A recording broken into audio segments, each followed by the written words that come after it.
What's going on, Poppers? Welcome to Poppin Predictions, where we believe movies aren't over at the end, but are meant to be continued. You're here with Andy and Marqueze, where we ponder what happens in a story once the credits begin to roll. On today's episode, we'll be reviewing the movie Bodies, Bodies, Bodies. When a group of rich 20 somethings plan a hurricane party at a remote family mansion, a party game turns deadly in this fresh and funny look at backstabbing fake friends and one party gone very, very wrong. This movie is rated R for violence, bloody images, drug use, sexual references, and pervasive language. And as always, spoilers ahead. Marquise, what is this? Is this like a flashback to the glory days when we were recording regularly and all that good stuff? I don't Two episodes 2 episodes 2 weeks in a row. What? hopefully Like it's let's see 2020 out here. what's happening. Hopefully in terms of content, not in terms of Yeah, nature that's happening outside in the world. yeah. I'm definitely um, not trying to do quarantine again. Marquise, why don't you go ahead and tell the beautiful people what bodies is all about? Okay, so Bodies is a fun horror film from our favorite studio, A24. But Y'all not know Ari A24. Aster this time, a different It's director. not Ari Aster, like we had the Hereditary, we have Midsommar. We know he's like the king for A24, and we'll get to another one of his movies hopefully pretty soon. But this one is a fun one that came out last year, so fall 2022. Really like a really fun vibe. If you just like watch the trailer and you'll get it. So basically, long story short, what happens in this movie is a bunch of friends come together, follows two main girls, but a bunch of friends come together and kind of, as Andy said in the description, they're about to survive. Like it's like a hurricane's gonna hit, and they're all gonna kind of hole up in one of the friends' like family mansion, And so it's a bunch of like rich 20-year-olds, and they're just gonna like do drugs, have fun, and chill, and like kind of weather the storm. And they decide to play a game while they're all sitting there called Bodies, Bodies, Bodies, which is like a fun murder mystery game. It's like Werewolf, like if you've all been there, Yeah, Werewolf Mafia, like that type of game. all that type of stuff, right? So it's a fun little murder mystery game, but as you could guess, things go horribly wrong and someone actually gets murdered. And so now they're trying to spend the whole movie trying to figure out who the actual murderer is, and bodies just kind of start dropping as the movie goes on.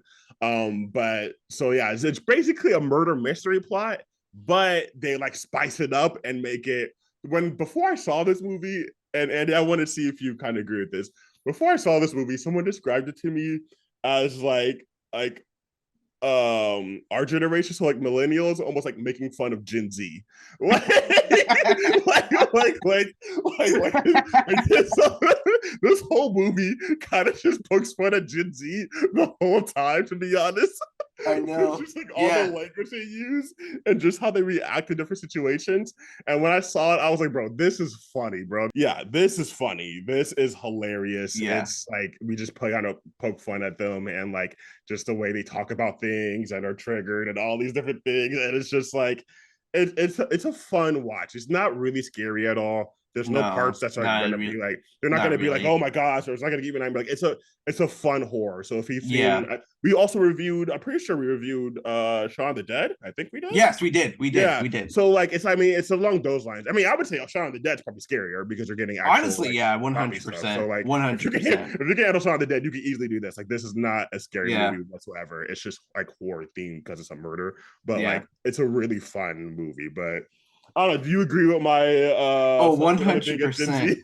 100%. It's funny because when you were like, Andy, watch this movie, and I'm like, what's it about? He's like, oh, it's just like a horror slasher movie. Like that's literally the only thing you told me. Like you didn't tell me anything else.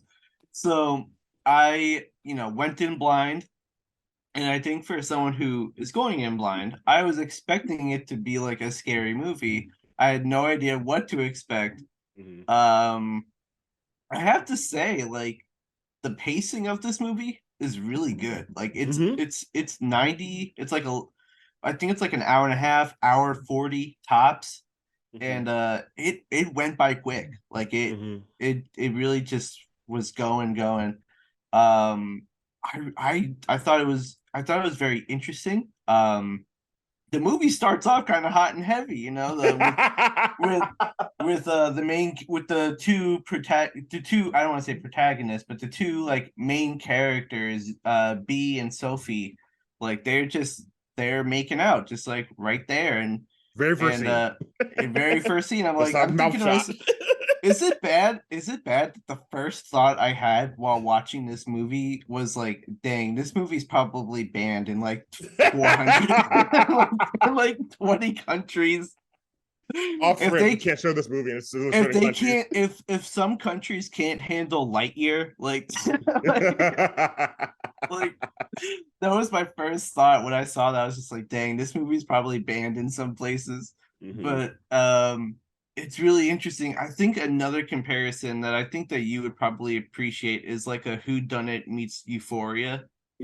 Oh my Um god, that's really good. yeah, because Yeah. they're like during this party scene, like before they start playing this game, like they're like coked out on drugs, they're all like, it kind of it starts off with B and Sophie doing their thing, and then it transitions to them going to the mansion, and like B's checking out their social medias, which is a very like Gen Z sort of thing to do, to kind of scope out people. They want to check out their social medias and check out their Instagram specifically.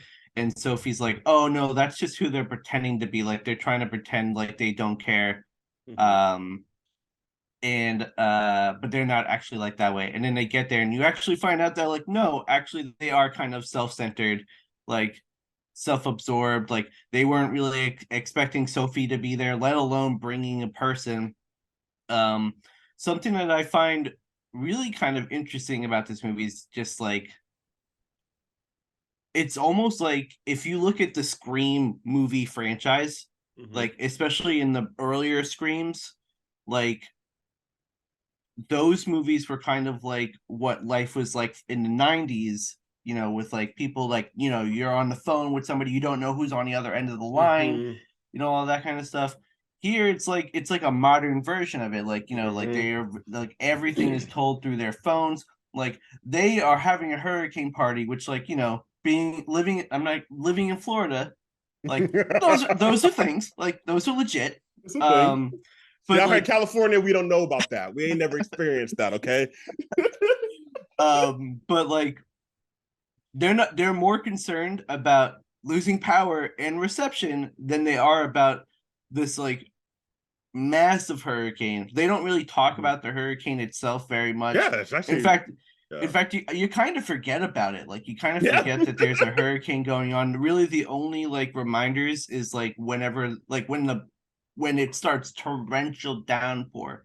Like it Yeah. is like truly raining really bad, and like anytime any scene that takes place outdoors, when you see the windows and you see the rain, they're more concerned about like the power being out Yeah. than they are about the hurricane The itself. hurricane is simply the catalyst to force them all to be right there.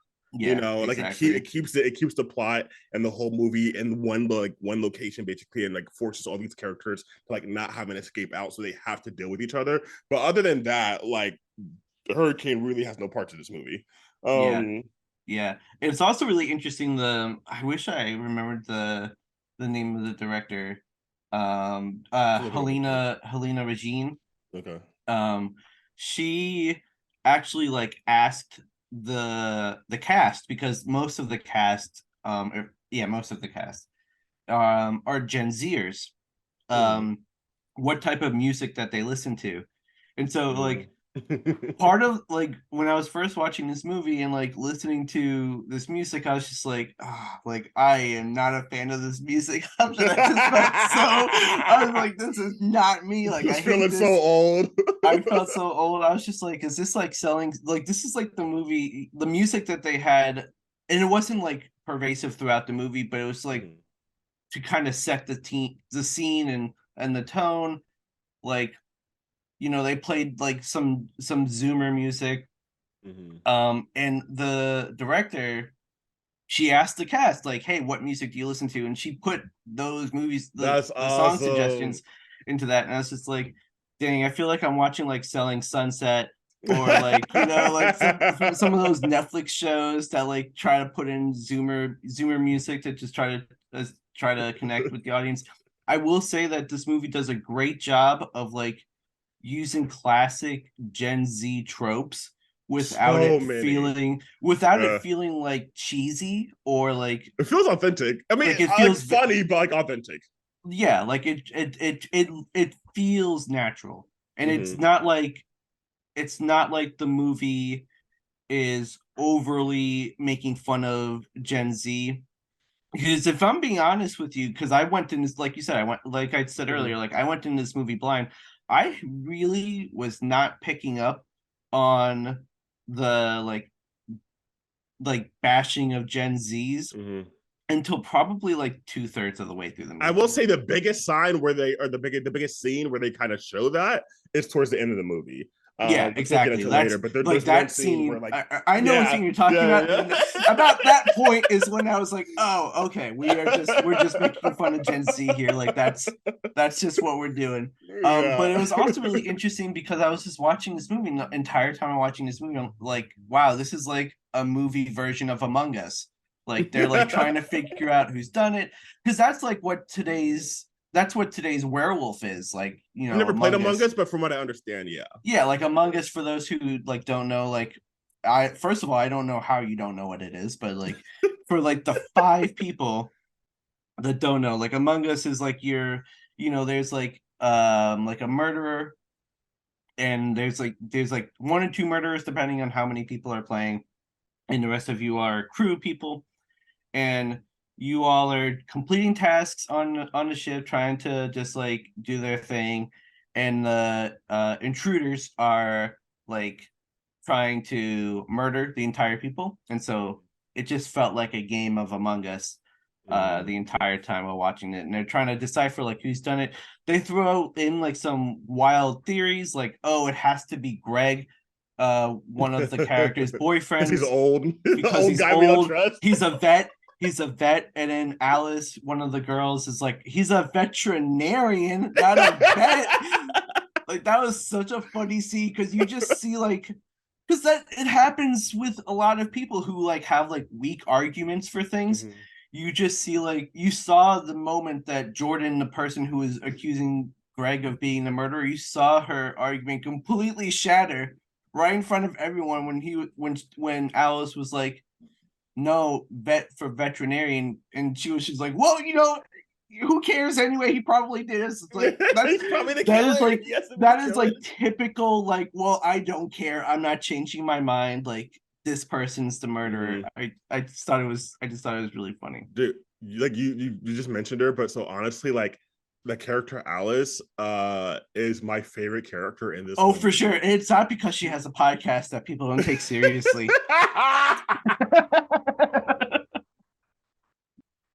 I've murdered Marquise. That's funny. You know who's Yeah. done that one. Yeah, so Alice, her real name or the actual actress's name is Rachel Sennett, I guess. Yeah. I don't know what else she's been in some other things I don't really recognize, but um yeah, I can't recognize any of these other movies or things she's been in. But yeah, like she, in my opinion, easily still to show in Bodies, Bodies, Bodies. Oh, for sure. She's supposed to be like the kind of like dumb friend who like just kind of like has fun and like it's just like dates around or whatever. Like just kind of like the stupid friend of the group that like people like love hate type stuff or whatever. So, but like she has, in my opinion, like almost all the best and funniest scenes because All she's just like she has the best lines, dude. she's just hilarious in how she like responds to stuff, and she's just like He's a Libra moon. That's all you need to know. yeah, no. So, like, you want to explain it? when they're like trying to figure, this is obviously earlier on. Um, this is obviously earlier on, but they obviously the first person they suspect of killing their friend David was the man Greg. First of all, because he's the oldest guy there, but Also, David was mean to him, like really but mean to David him. was mean to him, and David was one that got killed. So they were like, well, David. David was mean to Greg, so Greg must have killed him. And so, they're asking Alice, like, oh, like, how long have you known him? Like, what's his last name? Tell us anything about him. And Alice is just like, she's like procrastinating. She's trying to play it off. She's like, I don't know. And then, like, they're like, well, what do you know about him? And she's like, well, he's a Libra moon, and that's all you really need to know about him. That's all you need to know, that he's a Libra moon. They're like, how long have you been dating? And she's like, 2 weeks. I'm like, are 2 weeks, you like, serious? It's like, they're like, well, what's his like middle name or like last name or something like that? She's like, I don't know. Like, you don't ask that type of stuff. Like, I know he's a Libra moon, and like that's all it is. It's so funny. And like, yeah, she just acts it out like so well. And like I said, we'll get to the big scene later, but like there's a scene where like she gets shot, and it's just it's like it's so funny how like they handle it. Like, yeah, it's funny. But before we get to that though, so like I said earlier, this generally is a murder mystery film, but what makes it fun and spicy is the like going like I think you said it perfectly. Like who done it makes it Euphoria. Like you really take that and like murder mystery with Euphoria, and that's it. And so it's just like all these like late teens, early 20s, like doing drugs, having fun, partying, and just one scene earlier in the movie, like where so we're kind of following mainly through the girl like B. bees in Sophie's eyes. Like, I would B say and that's Sophie. kind of, So Sophie is a friend of the whole group that I guess wasn't supposed to be at the hurricane party or whatever because they thought she was in rehab or off drugs or something like that. Apparently, she's like the drug addict friend of the group, and yeah. she has a new girlfriend B. And so she brings B with her. So they're like, okay, I didn't know you were showing up. I didn't know you were bringing somebody also. And so we're kind of, for the most part, I would say, going through B's point of view the whole time. Yeah, yeah. Because like she's the outsider and we're the outsider as the audience. And so B is like trying to figure out, okay, like what's this friend group dynamic? Why is this person being mean to this person? Why is this happening here? And like at one point she walks in and like all the girls are trying to do like a TikTok dance or like whatever, like and all this stuff like that. And like it's really obvious that like Greg, who's supposed to be like the old guy in the group or whatever that Alice is dating, like he's trying to like be hip and young and like trying to like fit in with like the kids and whatnot and do like the TikTok dance with them or whatever. But yeah, it's just overall like a really fun vibe. But like in my opinion, Andy, my question for you is like, for you, did that vibe like sell you? Like because like for me, murder mysteries in itself aren't the most like, I don't know, it's not my favorite genre by any means. I did think Knives Out did it pretty well. I'm not gonna lie, Knives Right, Out did it right. really good. But this, like I said, it's the murder mystery, but even more so of it, it's the like fun aspect. When you were watching this movie, did you feel like you were having fun?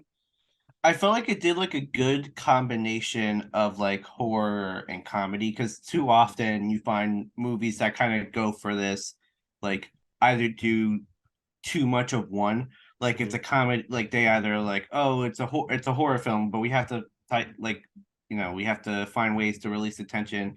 And I feel like this movie does a great job of like balancing the two. Um, and so yeah, I think it does that. Something that I want to know is, how did you we've completely glossed over this. There's a lot of things that we're glossing over just because there's just a lot of dynamics We're and assuming you've seen, if things, you're watching this review, you've either seen this movie or know about it already to some or degree. like know about it, or like will Yeah. hopefully go see it. But like, how do you feel about Pete Davidson's performance, though, dude? Yeah. Like, I would like when I think that when you first told me about it and you told me that Pete Davidson was in it, I was just like, are you sure? Like, are you sure you want to do a movie that has people love Pete Davidson? I'm like on the fence about him. Mm-hmm. I just like, it's very hit or miss for me, but he did really good. I felt like Mm-hmm. he did a really good job in the movie. If I'm gonna be real, every movie he's acted in, like I saw King of Staten Island, I saw it's a young adolescence or something like that. Like I've seen a good amount of movies with him, and like to be honest, I've always enjoyed his roles. And Yeah, being honest, actually, I enjoy him way more as an actor than I do as a on stand-up SNL. or an SNL. Like I think he actually Yeah, does really good as an actor, personally. yeah, So I thought he did great. He really played the kind of like really like you know mean, rude friend who like just doesn't have his stuff together or whatever, and yeah. like he's only so much of the movie because he gets murdered pretty early on. He is spoiler. He's He's the first one. He's the one that he's sends everyone into a the panic. murder. That sends everything into a panic. But yeah, no, I thought he did good in his role. I thought like he executed it well. Of yeah, like that fun friend, but who doesn't have it all together. And like pretty early on, you kind of already start to see him spiraling out. He gets like really angry very easily. Like he's off drugs, and so now he's like getting very irritable and like all this other stuff. And he's like rude to like Greg, who's a new guy, outsider guy. He's really rude to his. So he has a girlfriend in the movie. Her name Alice. No, is no, no. Emma. Emma. Emma. Emma. Emma. Her name is Emma, and he's like really mean to his girlfriend, and like that's kind of initially what sets off a lot of like the plot to start going, as him being like really mean to his girlfriend Emma, and like they're wondering, okay, well he was mean to both Emma and Greg, so it could have been like either one of them, and then like all this other stuff, but yeah, no, overall, I thought like I mean, like I said, he wasn't in much of it, but I thought he gave a great performance as usual. And it's funny because he's actually our age. He was born like 93 and whatnot. So Yeah, he's part of our generation. But he fits in well, obviously, with like the Gen Z generation too. And so yeah. um yeah, I thought he did I good. had I had so many like thoughts while I was watching this movie because I don't know how I don't know how the students are where you're at, but I'm not saying how they are at my current institution, but at some other institutions I worked at, um, I was watching this movie and I was just like, honestly, like I feel like if this scenario were to happen like that, I feel like it's very realistic. Like Yeah. the way that these young 20 somethings were reacting and how they kind of like collapsed under pressure. Mm-hmm. Like I feel like it like some of the students who I've had the chance to interact with, Mm-hmm. um, I feel like if they were thrown into a similar situation, like this is how it would 100% unfold, especially with like the twist at the end. Yeah. Like, The twist is the most make fun of Gen Z thing I've ever seen in my life. well, that and Uh, then also like I feel like that's how the movie kind of separates itself from other sort of like whodunits yeah. and even like slashers and stuff like that. If you're on the fence on how to categorize it, like I feel like the twist at the end um sort of helps sell it like from other movies. Mm-hmm. Yeah, no, I definitely think like before I saw it, I was told two things. One, it makes fun of Gen Z. Two, it's the most Gen Z ending ever. It's like, all right, 100%, it's like totally 100%. agree after seeing this. But yeah, no, I overall agree that like it definitely separates itself by having this kind of aspect of the film. I would say. And what's really interesting is like I feel like one thing they really highlight is friend group dynamics. Yeah. Like when you're in a friend group, that's like 6, 7, 8 of y'all, who are all close. There's always something complicated going on, and like multiple things complicated that are typically going on.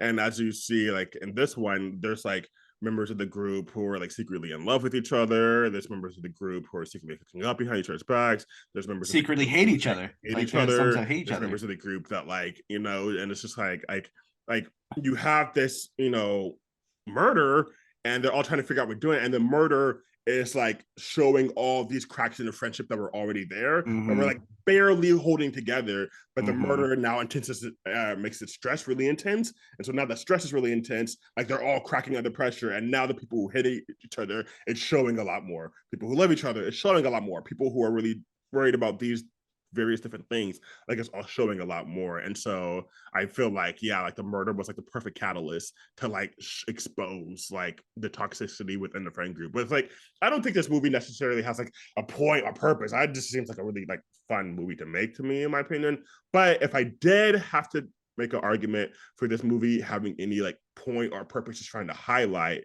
I think it's definitely like friend group dynamics and friend group dynamics amongst like young people, you know, like 20-something-year-olds. I And think there's a lot of points that this movie is actually this. yeah, I think yeah. there's a lot of points that this movie's Let trying to me make. hear it. I mean, like I think that you know this isn't the first movie that is trying to articulate the impact of technology on Mhm, people, but I think that this is one of the first movies that looks at how it impacts Gen Z mhm, specifically. You know, with the addition of social media, with these, obviously we all know Gen Z is the first generation to grow up fully in technology, fully in social media, and you really see how self-absorbed these these 20 somethings are. And I'm not saying that every Gen Z student, Gen Z student, Gen Z person out there is like that, but it kind of shows like the stereotypes that Gen Z has, because every generation has like a different stereotype, mhm. So this one kind of like showcases the stereotypes that Gen Z has. Self-absorption is a huge thing throughout here, and also just like the lack of responsibility Mhm. that that's that some people, just are. And I don't want to say that this is specifically for Gen Z because it's not, but like you see a lot of it with Gen Z that are like afraid to take accountability and responsibility for things that they've done. I mean, there are plenty of times where, Jordan did a lot of things throughout the movie that she just like did not take Yeah. responsibility for. She literally shot Alice. Alice and in She's front of arguably everyone. the villain. If you have to put a like antagonist, she's arguably, I would say, the antagonist of the Yeah. film. And and B murdered Greg in front of everyone. I think what this movie does really well is that like it doesn't hide anything. Mm-hmm. And even at the end, it showcases everything. It does not hide a single thing. There's no mystery, there's no doubt. Like there's nothing that this movie hides, and everyone either justifies it or has a justification for what they've done wrong or does not take responsibility. So B, when she murdered Greg, she was like, "Oh, it was in self-defense. He was going after you." When in reality, they all ganged up on him. I felt so bad for him in that scene. He got I he got felt he so got the bad for him. shortest end of the stick there. I felt so bad for him. Um, They ganged up on him and just like he was backed into a corner. And when he tried to yeah, defend himself, they said he was aggressive. It was yeah. they cornered him and they attacked him even when they were all agreeing to the truce. Like they attacked him again, and then B had to murder him there. Like no one takes responsibility in this movie. They're all deflecting the blame to somebody else. Mm-hmm. Um, and yeah, I think that there's a lot of purposes and messages that this movie is trying to convey. Well, I mean, I would say let's just get into it since you're kind of mentioning it. I kind of want to get into that scene that we were talking about Yeah, where like it highlights a lot of that, and that's the scene where it's Jordan, Alice, B, and and then Sophie. Sophie. So like four people, right? There's the four left standing, right? And Yeah, they're in the living room, and everyone else is dead. everyone else is dead by this point. And they're all in the living room, and they're like trying to like figure out like what's going on. And like by this point, multiple people have died, so they are all really on edge, Mhm. And they just kind of I start mean, they yelling at each kick B other. out. They kick B out, and B finds her way back in. Yeah, yeah. So they kick B out the house, and during a storm, right? So like B has to find a way back in, and so like all this stuff, and then they find out that B says like Jordan has a gun. I've seen her with a gun. Blah blah blah. So then it sets off, right? And so in this scene, you have to me like this. I don't want to say this is like the pinnacle of it by any means necessarily, but this is like where they really kind of bring to you to the forefront all these things that are going on. And so, like, Andy made a joke earlier that Alice has a podcast that no one listens to. And like, Because they're um, arguing, because Sophie and Jordan are arguing at this point. mhm, And so, Jordan drops some truth bombs onto Sophie about like her drug problems and how no one really likes her. Mm-hmm. And then Sophie hits back with, well, you don't even really like Alice's podcast. You just hate listen. Mm-hmm. And Alice is like, that's not true. And you see Jordan just like roll her eyes Yeah. at the idea of the podcast. And so B's like, what's the podcast about? And Alice goes hanging out with the smartest and best friend that she has. And I'm just like, yo, that's my podcast.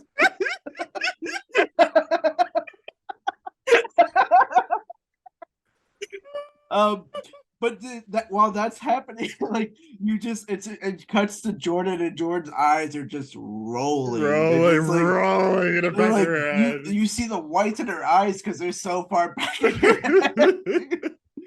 And then she's like, oh my God, you do hate listening to my podcast. And she's freaking out and starts yelling. And then like she goes and grabs the gun at that point. Yeah, and then Jordan goes to Alice, is like, you're so self-absorbed, blah, blah, blah. You think people care about this. And then Alice starts dropping some truth bombs on Jordan and whatnot. So it's like everyone, like once they get hurt, they start uncovering someone else's secrets. Yes. They get hurt, they start uncovering someone else's secrets. So now all these secrets are just kind of out there in the air.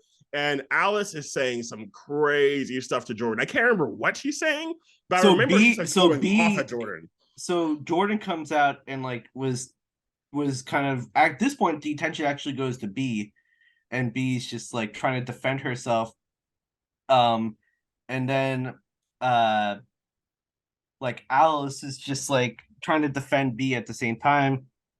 At some point, like while Jordan is going on after Alice, like Alice is going after Jordan, like Alice is just like Jordan is just like, I'm done with this, and shoots her right in the kneecap. And then they're all freaking out at this point because they're like, you just shot Alice. And like no one is paying attention. Like they're all just kind of tweaking. And so while Jordan is again deflecting the blame, like not really paying attention to things, like B makes a move. They are like all fighting over the gun. Of course, then Alice joins in the fray. And while they're fighting over the gun, you hear it go off. And one by one, everyone starts getting up. So B gets up, Sophie gets up, Jordan gets up, and Alice is on the bottom of the pile, and you see a bullet wound through her head, and that Alice is no longer with us. Oh, you got to mention the first time Alice gets shot, though. Yeah, that's the second time she gets shot. The first time she gets shot. Oh yeah, that's right. Yeah, the first time they get shot is when they're arguing. Like, B was like, my mom has like some sort of mental health condition, but before B's able to talk about her mental health condition, Alice is like, yo, mental health is so important. That's so brave of you to admit.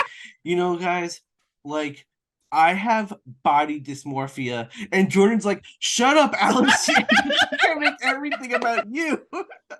You just play the victim all the time. And Alice is just like, I'm an ally. Like, I'm just here to help in any way I can. I am an ally. That's the best part. What happens? Like, I think it's it's the part where Sophie's defending herself, and Sophie says like, yeah, you guys want to talk about my drug problem? No, yeah, well, how about all of you constantly doing drugs around me and coke around me, though you know, like, I have struggles with this. And also, I do drugs as a problem. The white girl does drugs, and it's all super cool. And that's where Alice goes like, okay, like, I hear you, and I'm an ally, but I don't really know what to do. She's like, at some point, Alice said, I don't remember what happened, but I know at some point Alice says like, feelings are facts, and Jordan is just like, shut up. Like, she's like, no, feelings are feelings, facts are facts. And like, it just starts like, and then that's the part where like Alice just starts. At that point that's when I realized that was Yeah. when the whole movie's dunking on Gen Z.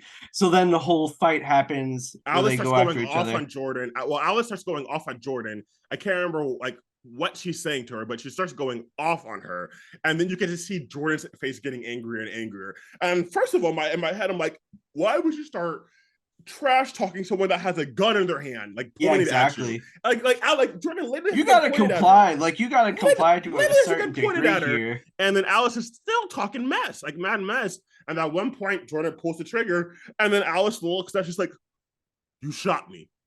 And then Jordan's like, "No, no, I didn't." And I was just like, "You shot me. You literally shot me." And this is kind of like, "Oh my god, you shot me. You're triggering me." And it's just like, it's so good, dude. It's so good. But yeah, then they end up having that struggle. That struggle ensues where they then try to get the gun and all of them, and then that's where they find like Alice accidentally gets shot at that point, and it's just on the floor dead, dying. Yeah. So then they're trying to disarm. Then they're even more like intensely trying to get the gun away from Jordan. They end up back in the stairwell.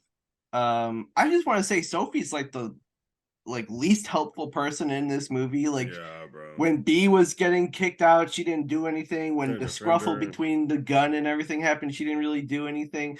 So B is the real hero here. And Yeah. so Jordan accuses Sophie of cheating on B by sleeping with her in the car. Mm-hmm. And so they're fighting over the stairs. At some point, B just has enough of it, throws Jordan over the railing. She falls, and just because of how high up she is, I think she crashes through a glass table, whatever. Mm-hmm. Jordan lands. Her final words, which I think is the funniest thing, is check the texts, check the text messages. And she like does like two more shots with the gun, and then like that's kind of it for her. So now they're going through the house. They get out. Yeah, they kind of go outside and it's still raining. Um, Sophie turns to the B and she's like, "Do you believe me?" and all this stuff. And B's like, "Of course I do." As B grabs the gun from Sophie because Sophie has it now. And B's like, "I want to see the text messages." They get into a fight over the phone. Mm-hmm. They both end up in the pool. They get out of the pool. B picks up a phone thinking that so B picks up a phone thinking that it's Sophie's. She realizes that it's David's, who is lying right there. Because David was the first dead body. He's Pete Davidson. David was the first one. He's the David initial died dead right by body, the pool. David which made died right everyone by the freak out. pool. She does the funniest thing and like opens up David's eyelids To like and eye then scan it. eye scans it, and that's when the twist happens. You find out that David was doing a TikTok with a sword, trying to open up a bottle of champagne with the sword, and was doing so unsuccessfully.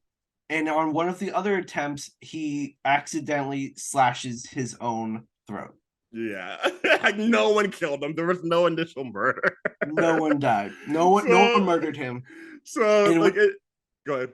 I was just gonna say something that was also really funny that definitely like goes back to earlier what we were saying about how like they were more afraid about losing reception and power than they were about the hurricane. Is that Sophie's first word, not Sophie's, B's first words when she realized that their phones were working was, "I have reception." Like that's it. Like that was like they were so excited to have reception back on their phones. They were very still like, oh, like notifications now, blah blah blah blah.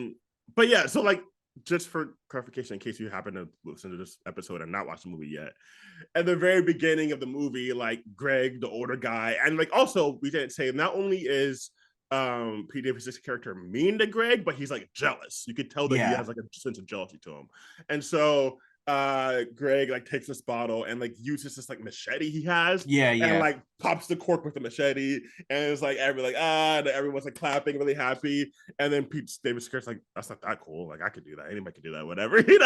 And then like, so it's funny that when you like at the very end of the movie where B opens up the phone and sees, oh, David was trying to make a TikTok of popping off the cork, to try to show that he could do it like the old guy Greg does it or whatever. And he actually ends up killing himself, just like, because at one point he's like flicking the knife towards He's him. flicking Like, it. He's flicking it out away from his body, and then initially when he offs makes an himself, he flicks attempt to it like towards towards himself. him.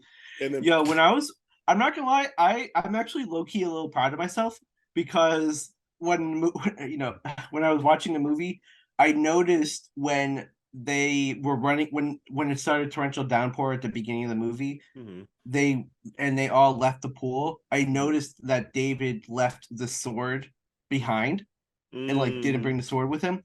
And I was just thinking to myself, I was like, that's gonna come back into play. Like I knew that was gonna happen. I That knew sword something has like to that be was gonna something. happen. So Yeah. that being said, that's and so like it kind of ends there. Like one of their other random friends that was not there the entire movie that they talked about a couple of times, but not a whole Yeah. lot, named Max shows up.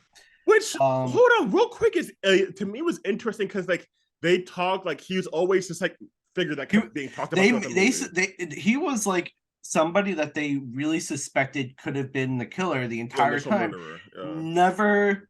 Never made an appearance until the very end of the Like the movie. last 30 seconds of the movie, you see him. Which like he played like an important role, but like also could have done without it.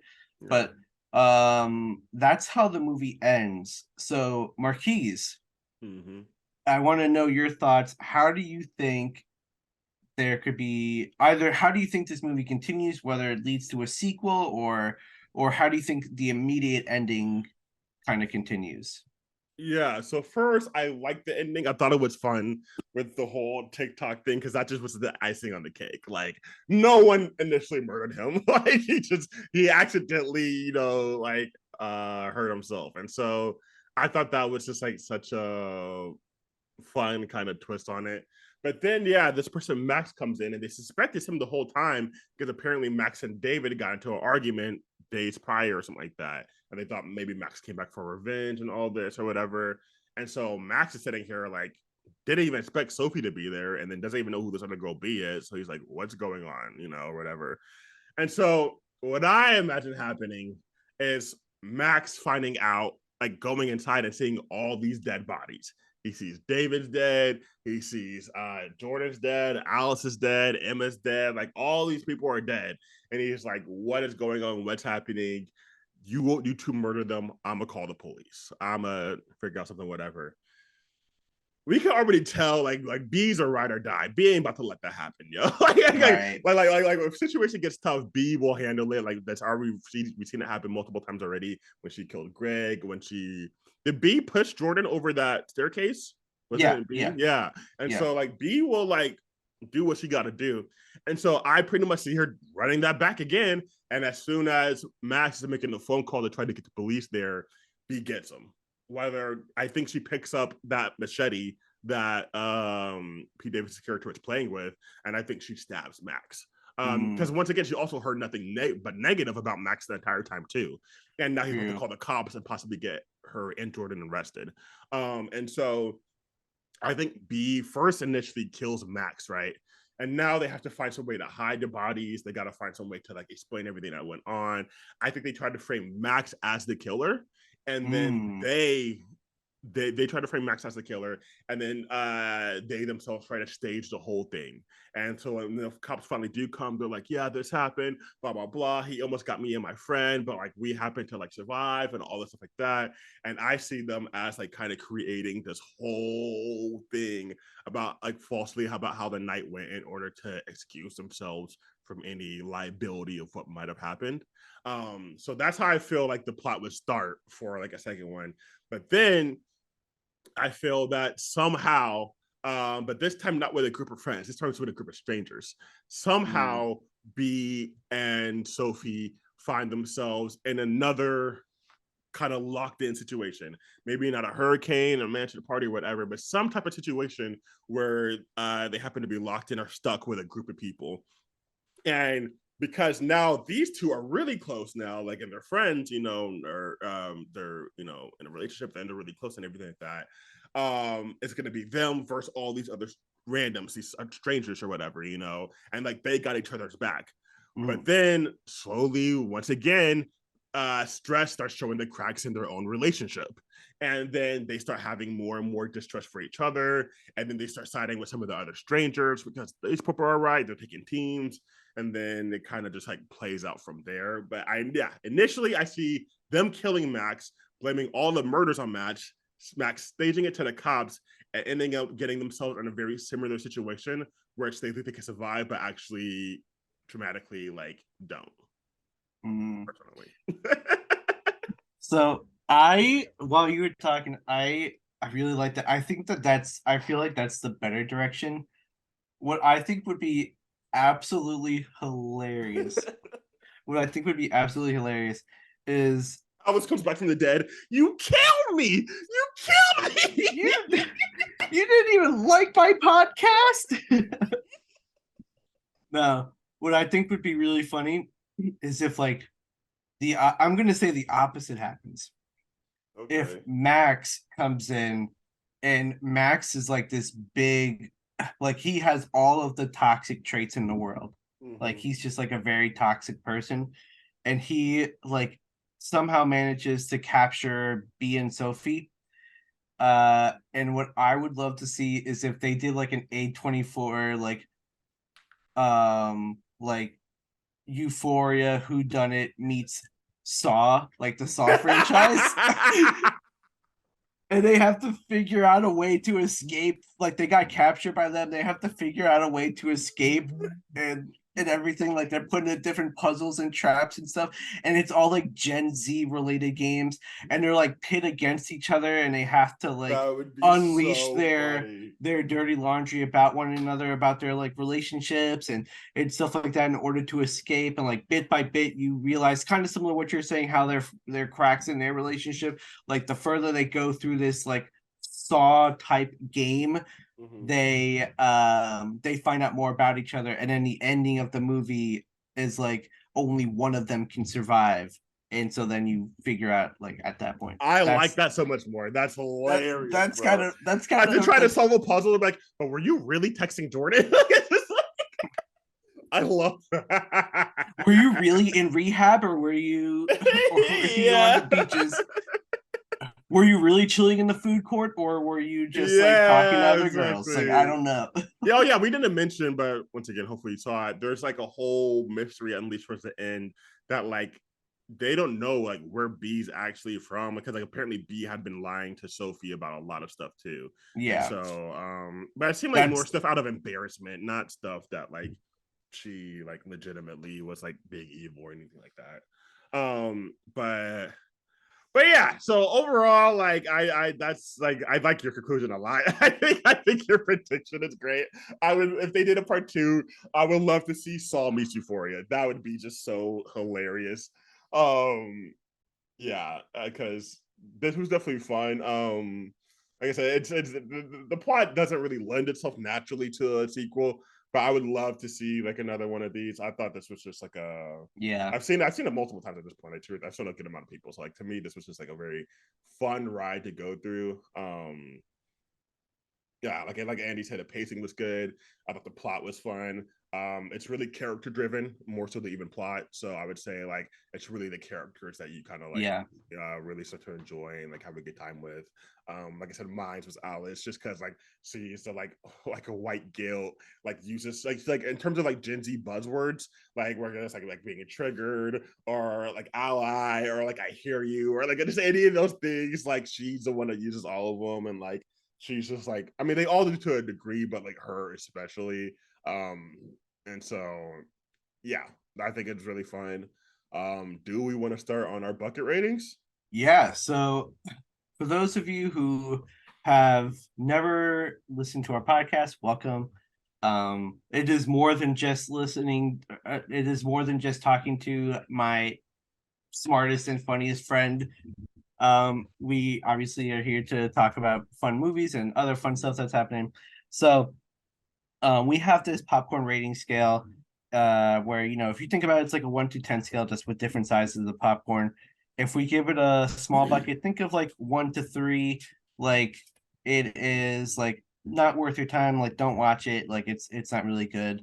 If you give it a medium bucket, it's a good movie, 4 to 6, like it's definitely worth the watch, but towards the bottom of your like somewhere in the middle or towards the bottom of your watch list. If we give it a large bucket, um, you know, think of it as like a 7 to 9 rating. Like we really like this movie, you should definitely have it towards the top of your watch list. And if we give it a big bucket, 10 out of 10, stop what you're doing, let the bodies hit the floor, and watch this movie. So, with that being said, Marquise, where do you rate bodies on our popcorn rating scale? Yeah, so I would say wait, no. I started last time. You go first this time. You want That's fair. That's fair. I had the controversial one. I don't know if it was so controversial, but I didn't feel like it was controversial, but I could see how it could if it did. Um, I am going to give bodies a Okay. medium with extra butter. Um, I felt like it was really good. I felt like the twist was very good. And I feel like the twist is honestly what saves it from being like for me a small.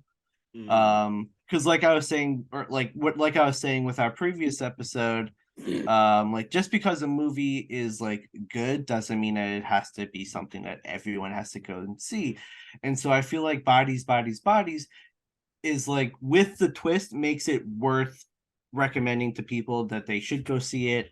But it wasn't like a groundbreaking movie that I was like, you have to stop what you're doing, like you have to go see this movie, like it's towards the top. Like it was definitely very entertaining. And if you do see this movie, it is well worth the watch. I don't think you'll be disappointed, but it wasn't like the most groundbreaking movie of all time.